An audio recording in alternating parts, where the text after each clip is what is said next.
For years, Finland has been seen as the most successful country in the world in the fight against homelessness. The number of people without a home has fallen dramatically, while many other wealthy countries are still struggling with the same problem. But recently, something pretty surprising happened.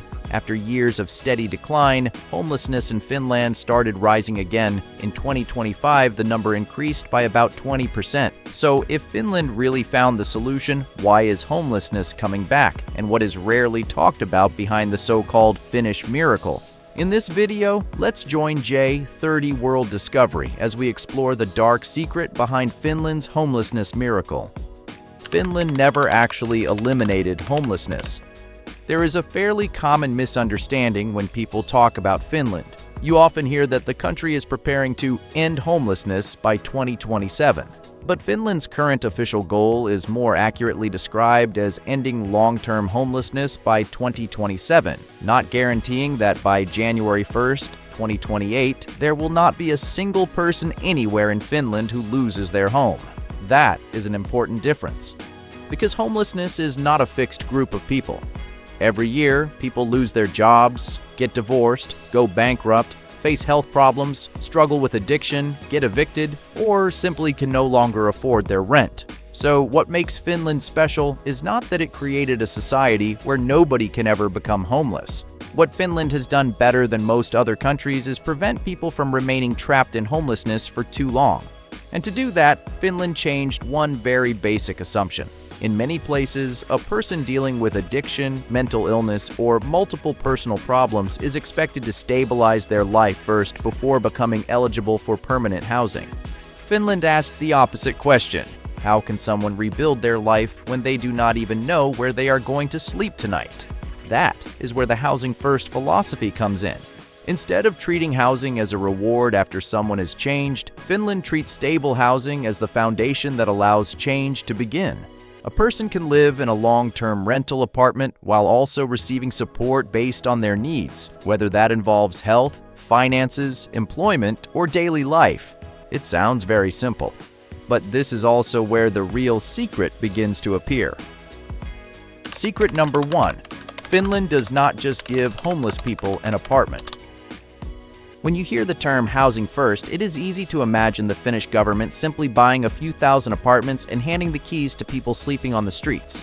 But if that were all they did, the model probably would have failed a long time ago. An apartment does not cure addiction by itself. It does not find a job for someone who is unemployed. It does not treat mental illness. And it certainly does not erase years of isolation from society. Housing First works in Finland because behind that apartment is an entire system involving local governments, nonprofit organizations, social services, healthcare, housing counselors, and support workers. The Y Foundation, one of the largest organizations involved in the model, also emphasizes that housing and support must go together. An apartment without a support network is not enough, and the scale of that system is not small. By the end of 2024, the Y Group alone owned more than 19,000 affordable rental apartments across Finland and had more than 27,000 tenants. Not all of those apartments are for people who were previously homeless, but those numbers show just how large the housing infrastructure behind the miracle really is. This is the part that I think often gets overlooked. Finland did not discover one clever trick for solving homelessness. It built an entire machine. And that machine requires housing, staff, a welfare system, healthcare services, and decades of cooperation between many different organizations. Secret number 2. They are not actually giving away free homes. This is probably also one of the most controversial parts if this model were applied in the United States. A very natural reaction might be, why should someone who does not work or has a drug addiction get housing when ordinary people have to work their whole lives just to pay rent? If you only look at housing first that way, I can understand why many people would feel that it is unfair. But a housing first apartment is not simply a free reward. In the Finnish model, this is usually a real rental relationship. The person living there has the rights of a tenant, but also the responsibilities that come with being one. Finland's Housing First model emphasizes stable housing and long-term support instead of making housing a reward that depends on whether someone has already become perfect. And more importantly, the goal of the policy is not necessarily to turn every person into a high-income citizen who is completely independent and never needs help again. Sometimes success simply means that someone is no longer sleeping on the street, no longer repeatedly ending up in emergency rooms, no longer moving back and forth between shelters and hospitals, and finally has enough stability to begin addressing other problems in their life. Research on Housing First has shown that the model can improve housing stability and reduce the use of certain emergency services, as well as some costs associated with healthcare and the justice system. In other words, the question is not only how much does it cost the government to provide someone with an apartment, it is also how much is society already paying while that person continues living on the street. And before we get to secret number 3, don't forget to hit like and subscribe to the channel. Secret number 3, Finland's success is extremely easy to reverse. This is where the story becomes especially interesting today.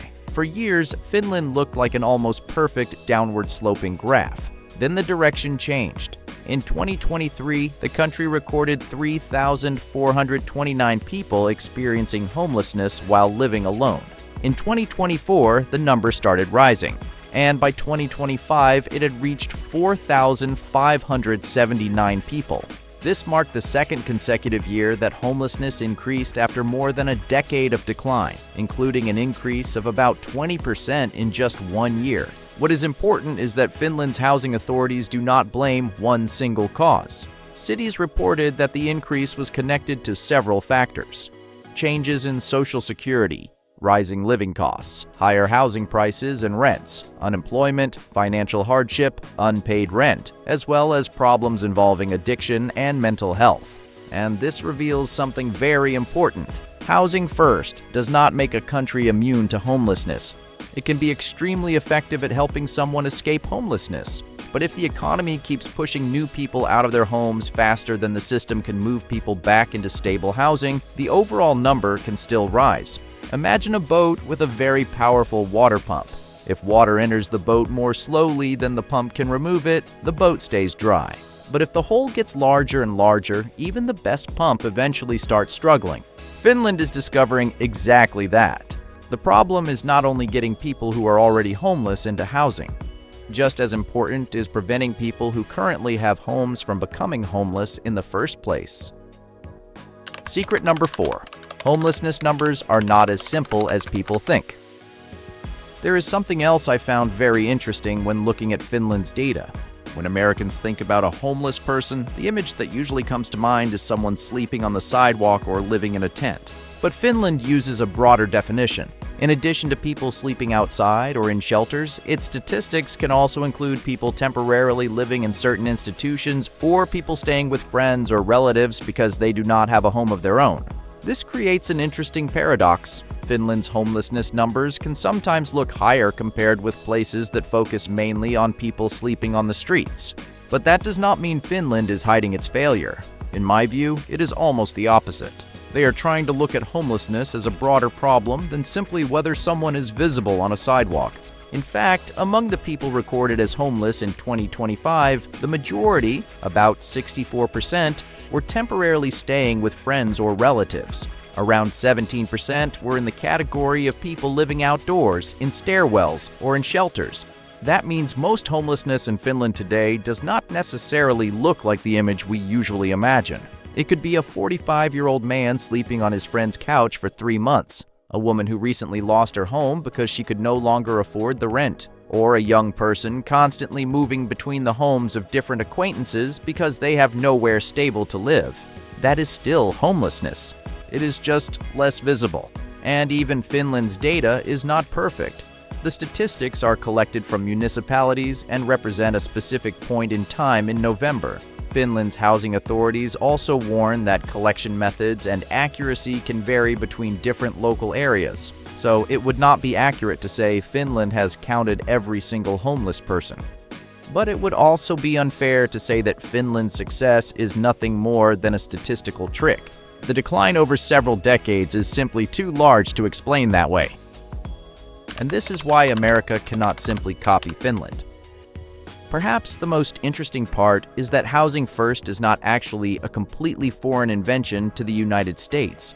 One of the earliest well-known housing first models was developed in New York in the 1990s. Finland later developed its own approach and turned the philosophy into a much broader part of its homelessness policy. So the question is not, why have Americans never thought of this? They have. The harder question is why an idea can work extremely well in one place but fail to produce the same results when it is introduced somewhere else. And I think this is the biggest lesson from Finland. Housing first is not a box that you can buy, drop into a city, and then wait for homelessness to disappear. A 2025 European study of housing first pointed to major barriers, including housing shortages, insufficient support resources, poor coordination, and differences between local systems. If a city has a housing first program but almost no affordable apartments available, the program gets stuck. If apartments are available, but there are not enough mental health services, addiction treatment programs, or social workers, then housing alone cannot solve the entire problem. If a government launches a program for a few years and then cuts its budget when the political climate changes, long-term results become very difficult to maintain. That is why I do not think the lesson from Finland is simply, give every homeless person a house. The real lesson is much more uncomfortable. If a country wants to reduce homelessness in a sustainable way, it has to be willing to invest in things whose results may take decades to become fully visible. Affordable housing, homelessness prevention, mental health care, addiction treatment, social workers, and a system that continues working even after the story of the miracle disappears from the headlines. So, what is the real dark secret? After looking into this story, I do not think the secret behind Finland's success is that it is hiding homeless people inside government apartments. And it is not that Finland discovered some magical formula that other countries are simply too stupid to use. The real secret is that Finland never solved homelessness with one single policy. Housing first is simply the most visible part. Behind it are decades of affordable housing development, a welfare system, social services, local governments, nonprofit organizations, and a political commitment that lasted long enough for the policy to produce results. And the data from 2024 and 2025 is proving something even more important. Even one of the most successful homelessness systems in the world can start moving backward when economic and housing pressures become too severe. Maybe that is the real lesson the United States and the rest of the world should learn from Finland. Not that homelessness is easy to solve, but that it can be dramatically reduced as long as a society is willing to maintain an entire system designed to do it. And once that system begins to weaken, the problem can return much faster than we might expect. So, what do you think? Do you believe housing first is a reasonable use of taxpayer money? Or should the government not provide someone with housing until that person has first dealt with their own problems? Let me know what you think in the comments. And if you enjoy stories that explore the lesser-known truths behind countries around the world, subscribe to J30 World Discovery. See you in the next video.